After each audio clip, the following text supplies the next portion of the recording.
Hey everybody, my name is Andrew. And I'm Suzanne. And we're back with another Culips episode. Hi Suzanne. Hey Andrew, how are you? I'm doing really well. How about you? I'm good, but you've been traveling, right? Oh man, I've been on the road for the last 6 weeks, Suzanne. Wow. And I'm finally back home, quote unquote home. You know, as I'm sure a lot of our listeners are aware of, I live in Korea, but I'm Canadian. So it's weird to say I'm home because I'm not technically home, but Korea kind of feels like home. So I don't know. I don't know where I am, but Yeah. I'm back to my home base. Let's say that. That's good.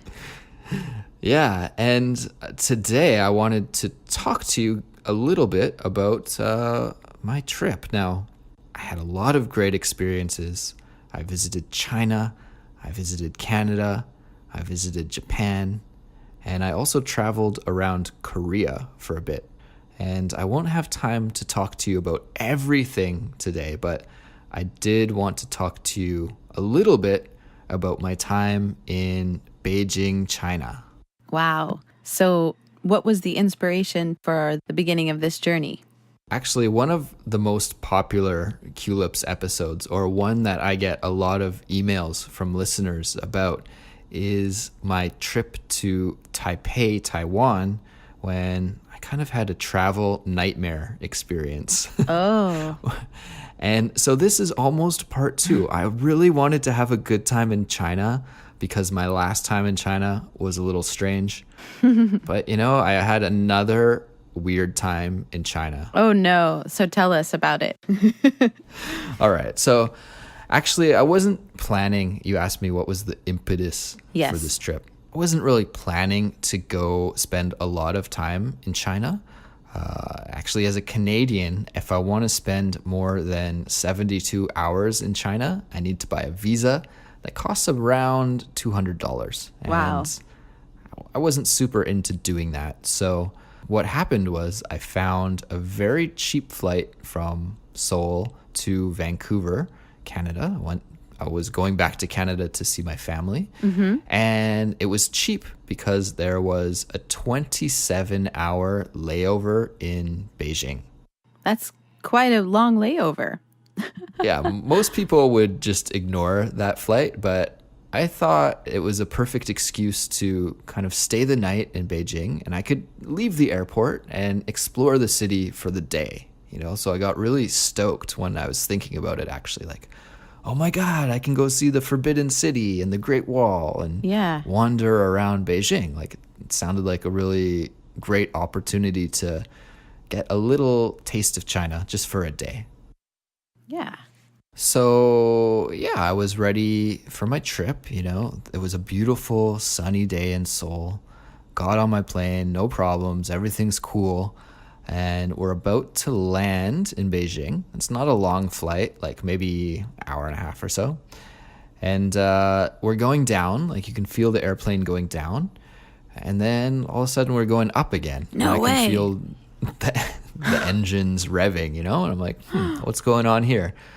And then maybe another 15 minutes later, we're going down. And then the pilot pulls out of the landing again and starts going up again.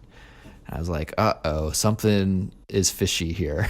I could tell. Oh my gosh. I would be freaking out. I would be definitely freaking out because no one's telling you what's going on, right? Yeah, exactly. And I'm not the greatest flyer. Like, I've traveled a lot. I've been in airplanes a lot, but I'm never comfortable. I'm always sort of like, oh, when are we going to crash? When are we going to crash? So I was thinking bad things. And the captain came on and he made an announcement saying that there was a major thunderstorm in Beijing and that we can't land there, that the airport is closed. There's no planes leaving. There's no planes coming in. Wow. So we were rerouted to, I can't remember the name of the airport, to be honest with you, but it was in northern China, right near the North Korean border, really close to North Korea. So we landed there. Because it was an international flight, we just had to wait on the tarmac. They wouldn't let us exit the plane. So nobody knew how long we had to wait there. This was the thing that really was a bummer, is that they were just like, when the storm clears, we're going to take off again. But that might be 20 minutes, could be 20 hours. We're just going to wait. Oh, man. That's already like a nightmare. Just the up and down, and then waiting. Yeah, waiting on the tarmac. I mean, to be honest with you, it sucked because you don't know what to do. I was trying to sleep, but I couldn't sleep very well. I met some really cool people on the airplane, some Koreans that were actually headed to Everest to go climb Mount Everest. Oh, wow. So I was talking to them for a bit, but you can only talk to strangers for so long. And we ended up waiting on the tarmac for about 5 hours. And finally, we were able to return to Beijing. So we finally get to the airport and land, but when we get off the plane and, enter the airport, it is just jam-packed. There are so many people in the airport because there's a huge rush. Like, all of these planes are landing at the same time. Just plane after plane after plane coming in. And it took me almost 2 hours to get through immigration, just to get out of the airport. Oh my gosh. So I was supposed to arrive in Beijing at around 2 p.m, but by this time it's already 11 p.m. That's crazy. I was like, oh man, come on. Like, my afternoon of sightseeing, my day of sightseeing is gone. It is totally gone. Oh man. Yeah. So I had booked a hotel. I don't know if I can say downtown Beijing, but it was in kind of a touristy area near the Imperial Palace and the Forbidden City and some of the major touristy zones, right? So I hop on the train. I took the airport train to the subway, took the subway to my area. And I know in China that all of the apps that I really love, like Google Maps and Gmail, are blocked, unfortunately. Oh, right. But I had prepared for this. I had downloaded a map application that would work in China. So there's no problem. Loaded up the address of my hotel into the map and just followed the GPS to where I was supposed to go, right? Mm-hmm. So I get there. It's about, 20-minute walk or so. And there's no hotel there. What? There's no hotel. What? Wait, they lied. I don't know if they lied or if this map was crappy or what, but by now it's around midnight. It's, oh my God. It's pouring rain, still really rainy, and I am literally in like a very, very residential area with tiny little alleyways and just oh my God. little houses. It was actually really cool because it was so hot that everybody had their doors and windows open.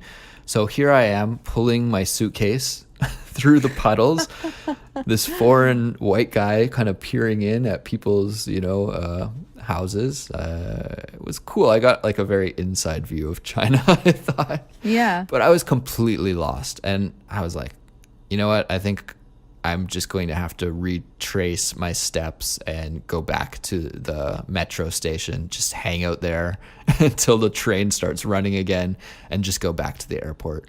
So you didn't even go to your hotel at all? You never made it? I made it. I'll tell you how I made it. So. Okay. Sorry, the story gets even better. Well, I don't know if it gets too much better, but I was successful in the end. So I'm walking around, and like I said, it's a very residential area, but finally I did see a restaurant, and thankfully the restaurant was open. So I went inside, and I know, this is my fault. I know zero Chinese. I know ni hao. That's about it. So, I went in, I said ni hao, and then I just pointed to my map, and I pointed to the address in Chinese, and I said, where? Where is it? And they couldn't speak English, but one of the staff members had a translation app on his phone. So he typed something in and pressed play, and the phone spoke to me and said, "We will take you there." And so they said, wait. And I waited for about 10 minutes. And then a dishwasher came out. A very nice guy. He's about 17 years old. And first thing he did was give me a cigarette, which I thought was very kind of him.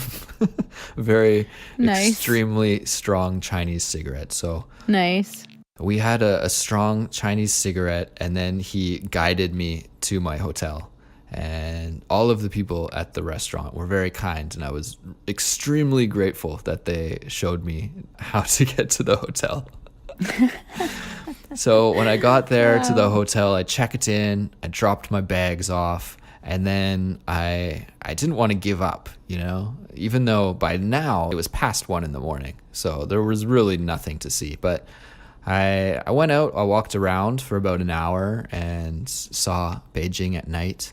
And I was really disappointed that I didn't get to spend my afternoon there, because I loved what I saw and everything looked so cool and interesting. Then essentially I went back to the hotel. Mm-hmm. I set my alarm early because I knew that the airport was going to be also super busy the next day. Everything that was canceled before, they're going to try to get those flights out. Exactly. So they told me to show up 4 hours early. I showed up 4 hours early. My flight was delayed by 2 hours, and I still almost missed the plane. It was that insane trying to get through security and everything. Like, the lines were just crazy. So I'm glad that I showed up 4 hours early. Yeah. Still almost missed it. But yeah, guys, that's my trip to China. Just a real quick one. And I've had bad luck in China. If you haven't heard about my trip to Taiwan, where I ended up in China during that trip too, I recommend listening to that one. I think the title of that episode is Andrew's Travel Nightmare. Oh my God, that's a great title. You know, it's funny, Andrew, just to jump in there, I also have had weird experiences when traveling to China, and I don't think it's China. It's not China's fault in any way. Mm-hmm. It's just, I don't know what it is. Like, my luck, you know, once we flew out of China and to Bali, everything was fantastic and fine. Mm-hmm. It was just like we had to fly through China both times in order to, you know, go to and from Bali. And I like lost my coat, and then they closed the airplane, and then we had to like flag people down, and like it was, I don't know, a series of unfortunate events. Like there was no food. The food I ate, I got sick. Like it was just a funny experience where you're like, what's happening? I have a cloud over me, you know? And I hope someday to return to and like erase that bad luck, you know? Well, me as well. I mean, this is 2 times now where I've had not bad experiences, but it's just, you know, I've always dreamed about exploring China and traveling to China. And it's just never quite worked out the way that I've wanted it to. But I will say that every time I've been in China, people have been so nice to me. So I know that when I do actually get to spend more time there, it's going to be awesome because, Chinese people have been very, very kind. So I'm looking forward to spending some serious time there sometime soon, I hope. Yeah, it will happen. You will go back and erase the bad luck and have some good times there. I can see it for you. Hey guys, well, this was day 1 of my 6-week trip. Stay tuned for 32 more podcasts. So I'm just kidding. No, we won't do a day-by-day log. That will be much too boring. But we do plan to record a couple more episodes talking about some of the highlights, some of the major ups of the trip. This one is kind of the negative, but I think all of the other stories that I'm going to tell are funny super also. Yeah, it was kind of funny. It's funny now to look back at it, maybe not when you were going through it. Exactly. Yeah, well, I think I'm a pretty good traveler because even when all this crazy stuff is happening and I'm totally lost in the middle of a Beijing midnight rainstorm, I'm just like, meh, it's all right. This is what's happening. Like, if this is the way it's going to be, this is the way it's going to be. Yes.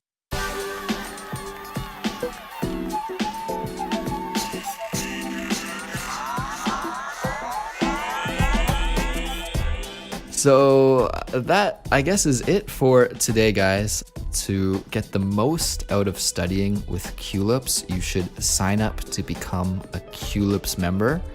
And Culips members get access to our learning materials. And these are super helpful for studying with while you listen to Culips. So you'll get a transcript, you'll get detailed explanations and examples of all the interesting or slang or idiomatic vocabulary that you hear us use.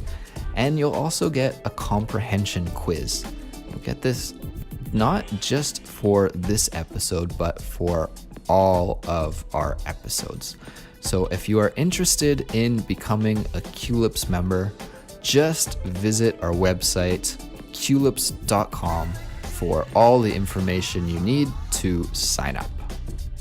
And if you're on social media like Twitter and Facebook, hit us up.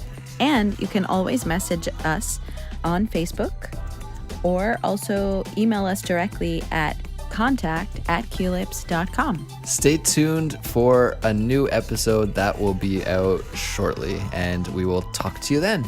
Yeah. Bye. Bye. The best way to study with Culips is by becoming a Culips member. When you become a Culips member, you will get full transcripts, detailed vocabulary explanations, and quizzes for each episode. Visit culips.com. That's